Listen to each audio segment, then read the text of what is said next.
Mummy जी, आपने बुलाया? हाँ, मैंने बुलाया। तुम्हारी शादी को 15 दिन हो गए और तुम लोग घूम के भी आ गए। मैं चाहती हूँ ये तू घर संभाल ले अब।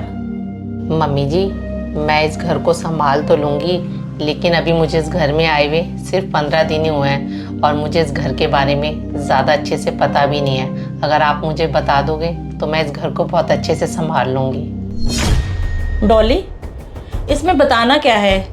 जैसे सबके घर के काम होते हैं वैसे हमारे घर का काम है। हाँ, एक बात बताना भूल गई, कल से काम वाली नहीं आएगी। क्यों मम्मी, कल से काम वाली क्यों नहीं आएगी? मैंने उसे मना कर दिया क्योंकि डॉली आ गई है। अब से सारा काम डॉली करेगी घर का। क्यों मम्मी, घर के सारे काम डॉली क्यों करेगी? इसमें हैरानी वाली क्या बात है? जब तेरा रिश्ता लेके गए थे इसके माँ बाप ने कहा तो था कि मेरी बेटी सारा घर का काम कर लेती है, अब करेगी यही। मम्मी, ये क्या बात हुई? माना डॉली घर के सारे काम कर लेती है, इसका मतलब ये थोड़ी है कि आप काम वाली को उठा के डॉली से सारे घर के काम करवाओ। बेटा, एक बात बोलूं, तुम्हारी शादी को ना 15 दिन हो गए। अब 15 दिन के बाद इसे कह रही हूँ काम करने के लिए। मैंने तो शादी के दूसरे दिन ही पूरा घर संभाल लिया था। राजीव, आप क्यों मम्मी जी से बहस कर रहे हो? मैं पूरा घर अच्छे से संभाल लूँगी।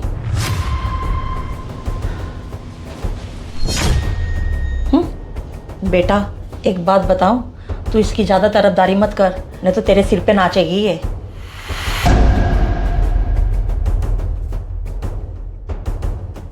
राजी बेटा, जब मेरी शादी हुई थी मैं 5 बजे उठ जाती थी और इस टाइम सारे काम हो जाते थे।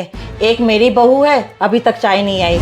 मम्मी, आपको तो पता ही है, रात को डॉली की मम्मी के घर गए थे, आने में थोड़ा लेट हो गए थे, बस इसलिए मम्मी सुबह जल्दी नहीं उठ पाए। लो आ गई आपकी चाय। सॉरी मम्मी जी, आपकी चाय लाने में थोड़ा लेट हो गई।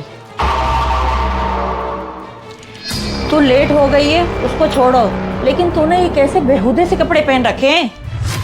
बेहुदे?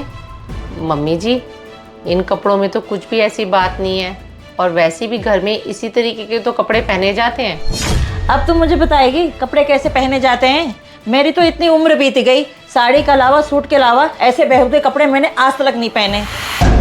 मम्मी, आप नहीं पहनते थे तो इसका मतलब ये थोड़ी है कि डॉली भी ना पहने। और वैसे मम्मी, इन कपड़ों में बुराई क्या है? आपने कभी बहन को तो नहीं रोका? बहन भी तो ऐसे कपड़े पहनती थी। तू इसकी ज्यादा तरफदारी मत किया कर, नहीं तो एक दिन पछताएगा। तूने अपने पापा को देखा ना, मुझे आज तक एक भी छूट नहीं दी। मम्मी, आप पहले के आदमियों से आज के आदमियों को कंपेयर मत किया करो। वैसे मुझे बोलना तो नहीं चाहिए, लेकिन पहले के आदमी औरतों को बहुत दबाते थे। और मम्मी, वैसे भी आजकल की औरतें पढ़ी लिखी और इंडिपेंडेंट होती हैं। वाह रे बेटा, तेरे जैसे पति हो ना, तभी तो औरतों के पर निकल जाते हैं। मम्मी, ये अब क्या कहे जा रहे हो? मुझे तो अब आपकी बातों से ऐसा लगने लग गया है कि आपका टाइम आ गया है वृद्धाश्रम में जाने का। आप जाना चाहते हो वृद्धाश्रम? क्या कह रहा है तू? फिर से बोलियो। मेरा इतना बड़ा घर है, मैं क्यों जाऊंगी वृद्धाश्रम? मम्मी, एक तो आप तेज आवाज में बात करके मुझे दबाने की कोशिश मत करो, क्योंकि मैं उन लड़कों में से नहीं हूं जो अपनी बीवी की बेइज्जती अपनी आंखों के सामने होता हुआ देखूं।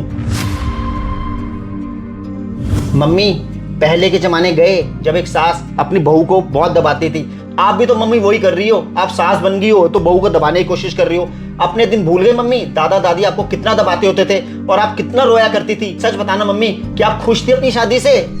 मुझे तो मम्मी आज तक एक बात समझ नहीं आई है, एक औरत अपने टाइम पे बहुत परेशान होती है और वो हमेशा यही सोचती है कि जब मैं सास बनूंगी तो अपनी बहू के साथ ऐसा कुछ नहीं करूंगी। लेकिन मम्मी, सास बनते ही वो सब भूल जाती है और सारे अत्याचार वो करती है जो उसने सहे होते हैं। मम्मी, आपको याद होगा 2 महीने पहले पापा की बरसी पे हम वृद्धाश्रम में गए थे। वहाँ कितनी बूढ़ी औरतें थी, बेचारी रो रही थी, कितनी परेशान थी वो। और ज्यादातर बूढ़ी औरतें वो इसलिए नहीं थी कि उनके बहू बेटे ने उनको परेशान कर रखा था, बल्कि उन बूढ़ी औरतों ने अपनी बहुओं को इतना परेशान कर रखा था कि मजबूरन बहू बेटे ने उनको वृद्धाश्रम में छोड़ दिया। इसलिए मम्मी, हर बार बहू बेटे की गलती नहीं होती है।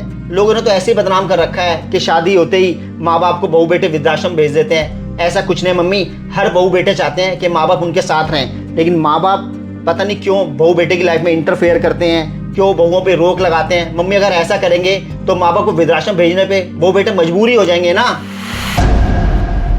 हाँ बेटा, तो बिल्कुल सही कह रहा है। हर बार गलती बच्चों की नहीं होती है, कभी कभी गलती माँ बाप की होती है। तूने बेटा सही टाइम पे मेरी आंखें खोल दी।